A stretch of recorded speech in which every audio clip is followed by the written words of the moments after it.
ऋषभ। और आज का हमारा मुद्दा है आस्था जिताएगी नाथ का गढ़।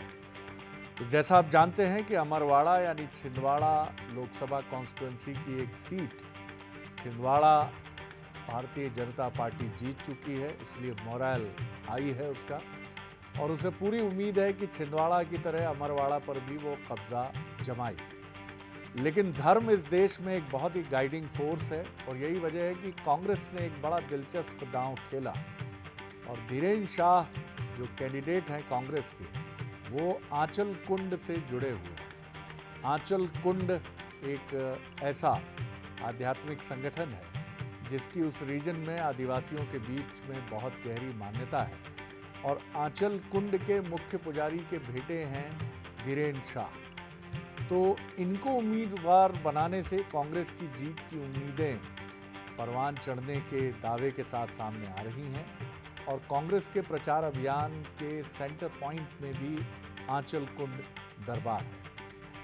पीसीसी चीफ जो हैं प्रदेश कांग्रेस अध्यक्ष जीतू पटवारी ने भी प्रचार के दौरान सिर्फ आंचल कुंड और आंचल कुंड की बात की है। ये बहुत महत्वपूर्ण बात है कि कांग्रेस उसी लाइन पर आगे बढ़ रही है जिस पर बीजेपी के आगे बढ़ने के दावे सामने आते आ रहे हैं। लेकिन पहले देखिए जीतू पटवारी साहब ने क्या कहा था जब वो अमरवाड़ा के दौरे पर थे। आप सब में से कितने लोग अचल कुंड में महाराज से याचना, अपनी मनोकामना पूरी करने के लिए, सर झुकाने के लिए दरबार गए? हाथ ऊंचा करो जरा। सब लगभग गए।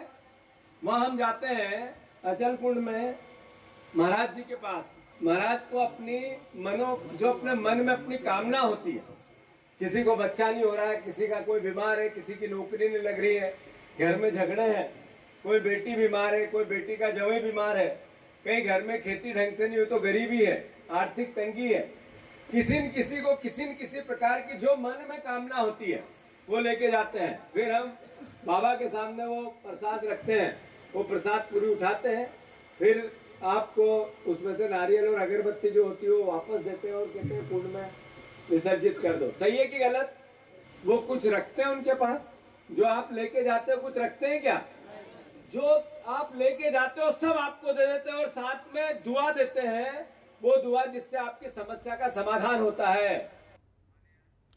आपने देखा कि किस तरह से जीतू पटवारी जी के भाषण का पूरा एक हिस्सा मैं कह रहा हूँ, एक हिस्सा पूरी तरह से फोकस था कि क्या मन्नतें लेकर आप आंचल कुंड के मुख्य पुजारी जी या गुरु जी के पास जाते हैं और वो आपसे कुछ लेते नहीं, बल्कि आपके भीतर की मनोकामनाएं जो हैं उनकी पूर्ति करते हैं। और इधर आंचल कुंड दरबार और छिंदवाड़ा मॉडल को लेकर भारतीय जनता पार्टी सवाल खड़े कर रही है। बीजेपी के प्रत्याशी जो हैं, जो वहाँ से चुनाव लड़ते रहे हैं और बीते चुनाव में वहाँ से जीते भी थे, कमलेश शाह, उनका तो ये भी कहना है कि कांग्रेस ने षड्यंत्र करके आंचल कुंड की साख को ही दांव पर लगा दिया। सुनिए क्या कहते हैं कमलेश शाह।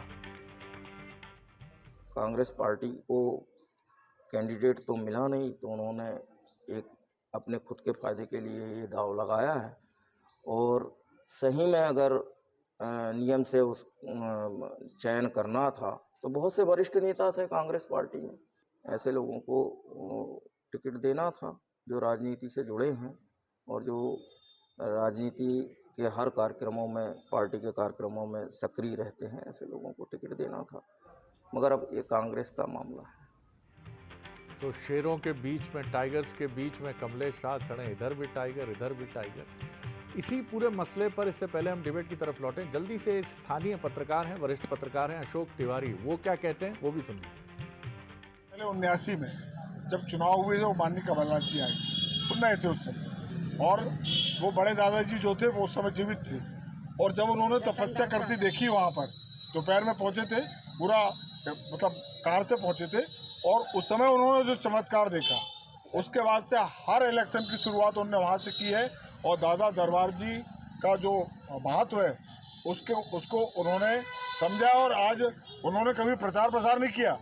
जो कुछ भी वहाँ पर रोड बनाने से लेकर मंदिर के लिए मदद की है, जो उस समय से उससे जुड़े हुए हैं।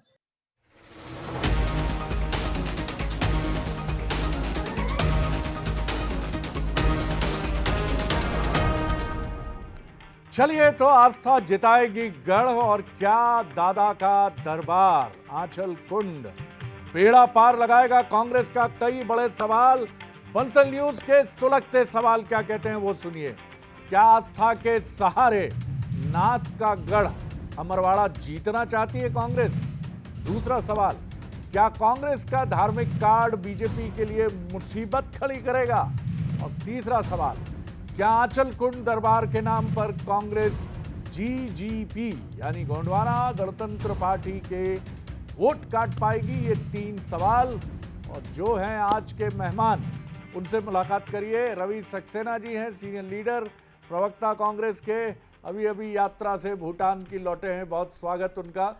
और उन्हीं के मुकाबिल हैं, उनके साथ हैं मनोज सैनी जी, एग्जीक्यूटिव एडिटर हमारे पॉलिटिकल अफेयर्स। मनोज, आपका बहुत स्वागत है।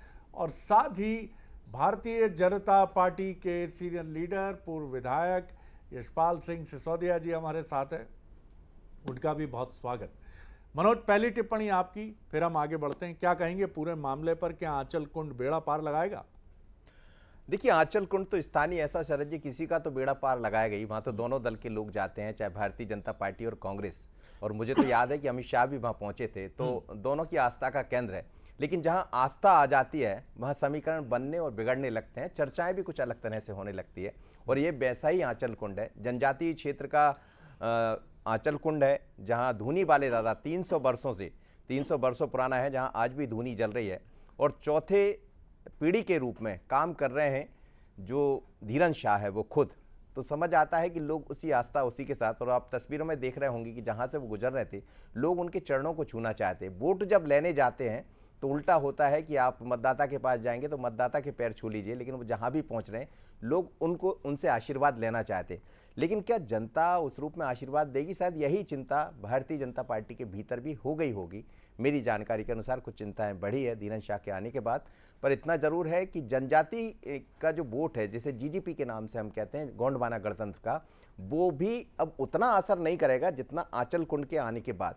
तो बीजेपी और कांग्रेस के बीच में निश्चित रूप से बहुत सीधी टक्कर है। और इसलिए जीतू पटवारी उन्हीं भावनाओं, उन्हीं बातों से जोड़ना चाहते मतदाता को, वहाँ के लोगों को, कि कहीं वो वोट में कन्वर्ट हो जाए। पर भारतीय जनता पार्टी ने भी अपनी तैयारियां की है। कमलेश शाह वहाँ के वो, जैसे कमलेश शाह भी कह भी रहे थे कि काश पुराने लोगों पर थोड़ा विश्वास किया होता, तो ये तो भारतीय जनता पार्टी में भी कहा जा सकता है कि पुराने जो नेता थे उनको टिकट दे दिया होता। लेकिन अब ये कोई बात नहीं है किसको टिकट दिया किसको नहीं दिया, जनता बहुत समझदार है। पर ये मानकर चलिए कि जो तस्वीरें और जो बातें चर्चा वहाँ से आ रही बीजेपी या कांग्रेस की तरफ से, दोनों जगह मेरी बातें होती रहती है। तो चुनाव तो दिलचस्प हो गया शरद जी। चुनाव दिलचस्प हो गया। यशपाल जी, धर्म को लेकर ये बात हमेशा कही जाती है कि राजनीति का मार्गदर्शक और पथ प्रदर्शक धर्म होता है। धर्म सत्ता जो समझते हैं वही राज सत्ता को बेहतर तरीके से संचालित कर सकते हैं, क्योंकि धार्येति धर्म। अब ये धर्म आंचल कुंड का कांग्रेस का दावा है कि उसके साथ है। आप कैसे देखते हैं और क्या स्थितियां आगे आपको बनती नजर आ रही? शरद जी, आंचल कुंड के आंचल से भारतीय जनता पार्टी का कमल का फूल खिलेगा। इसलिए कि भारतीय जनता पार्टी ने हमेशा चुनाव को लेकर के कभी राजनीतिकरण नहीं किया है। आज कांग्रेस के उम्मीदवार जिस प्रकार से आए हैं और जीतू पटवारी जी जिस प्रकार से राजनीति में धर्म का सहारा लेकर के जो बातें कर रहे हैं, और आंचल कुंड का जो आस्था है शरद जी, वो सभी वर्गों में है, सभी समूह में। तभी तो लोकसभा के चुनाव में माथा टेकने के लिए, मन्नत मांगने के लिए स्वयं अमित शाह जी जाते हैं, शिवराज सिंह जी चौहान कई बार गए हैं, माननीय डॉक्टर मोहन यादव जी गए हैं, वीडी शर्मा जी गए हैं। हमारे लिए इन धार्मिक स्थानों पर जाने का कोई नई बात नहीं है। हम कांग्रेस के लोग थोड़ी ही क्या कि प्रभु श्री राम जी को कहेंगे कि वे तो काल्पनिक थे, हलफनामे दिए जा रहे थे। और शरद जी, भारतीय जनता पार्टी की सरकारों ने देश से लेकर के राज्यों तक, मैं गिनाना चाहूंगा, राजनीति में विश्वास ज्ञापित करने के बाद, चुनाव जीतने के बाद, सरकार आने के बाद जो जिम्मेदारियां हमने निभाई है, चाहे फिर वो प्रभु श्री राम का अयोध्या मंदिर हो, चाहे फिर काशी विश्वनाथ का कॉरिडोर हो, चाहे फिर केदार धाम का हो, महाकाल का हो, ओकारेश्वर का हो, ओरछा का हो, चित्रकूट का हो, मंदसौर पशुपतिनाथ मंदिर का मामला हो, भदवा माता का मंदिर हो, ज्ञान व्यापी का मामला हो, भोजशाला का मामला हो, इन सब में जो हमारी संस्कार और हमारी संस्कृति ने भूमिका निभाई है। शरद जी, हम चुनाव के दौरान इस आंचल कुंड के धाम में राजनीति नहीं कर रहे हैं। निर्णय जनता करेगी और निर्णय जनता विकास का देखेगी। चलिए। जहां तक भारतीय जनता पार्टी के उम्मीदवार का सवाल है कमलेश्वर जी ने, जी। शाह जी ने भारतीय जनता पार्टी में विश्वास इसलिए किया कि हाँ। कांग्रेस में रहकर के कोई विकास नहीं हो रहा था। और हम ये भी देख रहे हैं कि कमलनाथ जी कहाँ हैं, नकुल नाथ जी कहाँ हैं, किसके भरोसे चुनाव लड़ेंगे? खाली जीतू पटवारी जी के भरोसे चुनाव लड़ेंगे? जी, हो सकता है वो ये दिखाना भी चाह रहे हों कि हम दूर हैं, लेकिन दूर रहते हुए भी हम अब एक ऐसे फोर्स के साथ हैं कि वो अमरवाड़ा में एक बहुत प्रभाव डालने वाला फोर्स है। देखते हैं सारी बातें। आपकी बात में भी दम है यशपाल जी कि कमलनाथ जी कहाँ पर हैं और क्यों अभी छिंदवाड़ा में उनकी उपस्थिति का इंतज़ार है। लेकिन अभी चुनाव, जिसको कहते हैं ना कि चुनाव अभी तो उठने की कोशिश कर रहा है, तो अभी जब उठेगा चुनाव तो शायद वहाँ, शायद क्या निश्चित ही कमलनाथ जी भी नज़र आएंगे। रवि सक्सेना साहब, आपकी तरफ आता हूँ मैं। किस तरह से देखते हैं आप सारे मसले को? बीजेपी का कहना है कि वो तो, आप तो सिर्फ बातें करते हैं कांग्रेस, और वो तो जो कहती है उसको करके दिखाती है, चाहे अयोध्या का राम मंदिर हो या इसके पहले और बाद में किए गए वायदे हों या दावे हों, उन सब की पूर्ति की तरफ बढ़ती है।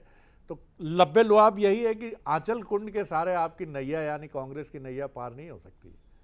देखिए शरद जी, मैं जो सिसोदिया जी ने बात कही, मैं पहले उसका जवाब दे दूं कि जब माननीय कमलनाथ जी की सरकार आई, कांग्रेस पार्टी की सरकार आई, तब हमने सबसे पहले एक सर्किट बनाया और हमने कहा कि रामपद गमन से लेके, महाकाल से लेके और ओंकारेश्वर तक हम सब जितने भी हमारे धार्मिक स्थल हैं उनका विकास करेंगे और उसके लिए पैसा भी आवंटित किया। 15 साल से शिवराज की सरकार थी और शिवराज जी की सरकार और भाजपा की सरकार ने कभी इस दिशा में सोचा भी नहीं। वो तो इनको याद आ गई जब माननीय कमलनाथ जी ने इस तरह का पूरी योजना बनाकर और पैसा आवंटित करके इस काम को शुरुआत करा। मैं उस पर ज़्यादा बहस नहीं करना चाहता हूँ। मैं केवल एक बात कहना चाहता हूँ कि धर्म की राजनीति इस देश में कौन करता है? किसी भी एक मूर्ख से मूर्ख आदमी से भी पूछ लेंगे तो वो बता देगा कि भारतीय जनता पार्टी करती है। इसका चाल चरित्र और चेहरा केवल धर्म की राजनीति पर है और इस बार इनकी धर्म की राजनीति को अयोध्या वासियों ने तक नकार दिया। मैं आपको बताऊं, जितने चित्रकूट हो, चाहे इलाहाबाद हो, चाहे जितने भी आप धार्मिक स्थल जाए, रामेश्वरम से लेकर सारी जगह देख लें, भारतीय जनता पार्टी को करारी हार मिली है और इन्होंने जो धर्म का घालमेल किया है राजनीति के साथ, उसको नकार दिया है। तो भारतीय जनता पार्टी इस बात को ना करे तो अच्छा है। तो सर, आप जहां तक आंचल कुंड का सहारा लेने की जरूरत क्या पड़ी? कोई आंचल कुंड का हमने सहारा नहीं लिया। आंचल कुंड के जो हमारे गुरुदेव हैं, वो धीरेन्द्र जी जो हैं, बहुत शानदार, जानदार और जबरदस्त नेता हैं और वहाँ के लोगों में बहुत लोकप्रिय हैं। तो निश्चित रूप से जो लोकप्रिय होता है उसी को टिकट दिया जाता है, उसी को आगे बढ़ाया जाता है और वो कांग्रेस की विचारधारा के साथ कदम ताल करते रहे हैं सदैव। और भारतीय जनता पार्टी किस मुंह से बात कर रही है? इन्होंने तो लोकतंत्र की हत्या करके और कमलेश को ले जाके और अपने घर में बिठा लिया। इनके नेता तो अब वहां पर जो है झाड़ू पोछा कर रहे हैं या दरिया बिछा रहे हैं। इनके नेता हैं कहाँ? इनके नेता तो अब नेपथ्य में चले गए हैं। अब वहां पे भी कांग्रेस का राज और यहाँ पे भी कांग्रेस का राज, दोनों तरफ से कांग्रेस के ही प्रत्याशी हैं। अगर आप देख ले तो आप देखें कमलेश शाह को जिस तरह से इन चुनाव के पहले, आ रहा हूं यशपाल जी, डरा के, धमका के, धन बल से, बाहुबल से उनको लेके गए और उनकी, आपकी पत्नी के ऊपर किस तरह के आरोप है वो भी आपने देख लिया होगा और इनके स्वयं के ऊपर क्या आरोप है वो भी आपको मालूम होगा। मैं आपके चैनल पे कहना नहीं चाहता हूं। कमलनाथ जी कहाँ हैं सर? कमलनाथ जी निश्चित रूप से अभी विदेश में हैं और जैसे ही वो आएंगे इस चुनाव में शामिल हो जाएंगे। वो मैं समझता हूं अगले वीक तक वो पूरी तरह से सक्रिय होंगे चुनाव में, विधानसभा का सत्र सामने भी आ है। जाएंगे। वो आएंगे। तो भारतीय जनता पार्टी का काम क्या है? वो क्यों नहीं आया, ये क्यों नहीं आया, वो क्यों है नहीं? अरे भैया हम भी पूछ लेते हैं, क्योंकि भैया अभी तक जो है वीडी शर्मा क्यों नहीं गए, अभी तक मोहन जी क्यों नहीं गए, अभी तक शिवराज क्यों नहीं पहुंचे? चलिए जवाब दीजिए यशपाल जी, चुनाव उठने दीजिए, आपके सामने सब चीजें सामने आ जाएंगी। कांग्रेस पार्टी में एक बात कह के खत्म कर रहा हूं। कांग्रेस पार्टी के जो कमलेश हाथ के पंजे पर विधायक का चुनाव जीत के गए थे, उनके साथ लोकतंत्र की हत्या जिस तरह से इन्होंने की है, उसका खामियाजा इनको इस चुनाव में भारी बहुमत से हार सर के लोकतंत्र साथ के लिए मुखाग्नि। चुनौती तो है ये, लेकिन ये हत्या कैसे हो जाती है जब वो व्यक्ति जो कांग्रेस में है वो बीजेपी में जाना चाहता है या बीजेपी का कांग्रेस में आना चाहता है? क्योंकि देखिए ये तो एक मानसिकता है रवि जी। कल आपका इकबाल बुलंद होगा, हो सकता है बीजेपी से लोग आपके पास आए, तो क्या आप मना करेंगे?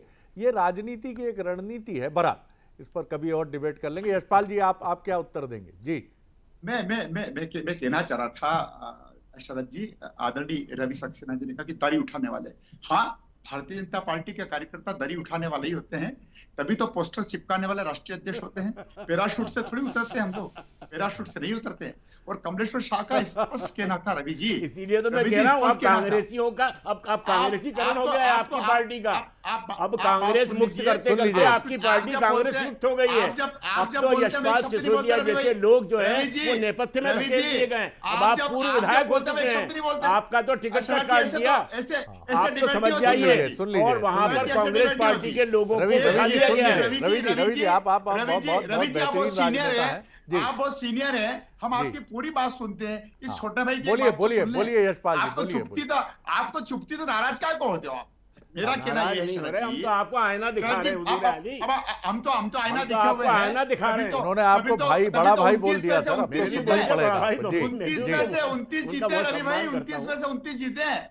और जी। खुद अमरवाड़ा की सीट हम 16,000 वोटों से जीते हैं। और कमलेश्वर शाह इसलिए चल करके आए हैं कि कांग्रेस में उनको भविष्य नजर नहीं आ रहा था, उनका विकास क्षेत्र का नहीं कर पा रहे थे। कमलनाथ जी ने क्या किया? तभी तो नकुलनाथ जी को पराजय का मुंह देखना पड़ा बंटी साहू जी के सामने। कांग्रेस खड़ी कहाँ है? और आप पूछ रहे कि कहाँ है? अरे वी.डी. शर्मा जी भी पहुंच गए, माननीय डॉक्टर मोहन यादव जी भी पहुंच गए, भारतीय जनता पार्टी के संगठन के लोग, आदरणीय कविता पाटीदार जी, मैं नाम से बोल रहा हूँ, चलिए सुश्री मैं कविता लौटता पाटीदार हूं। जी, जी हितेंद्र नेता गए हैं हितानंद आपके, जी शर्मा इससे जी, इनकार नहीं किया जा हितानंद जी सकता। शर्मा जी, जी सब लगातार पहुंच करके हम्म। हम अपना काम कर रहे हैं। और गुणा भाग कर लेना रवि भाई, कितना समय मिलेगा कमलनाथ जी को? अभी तो विदेश से सप्ताह बाद आएंगे, चुनाव 3-4 दिन में आने वाले हैं। उसके बाद मेरे पास जानकारी एक तारीख को भोपाल, 1 जुलाई को भोपाल में है यशपाल जी हो।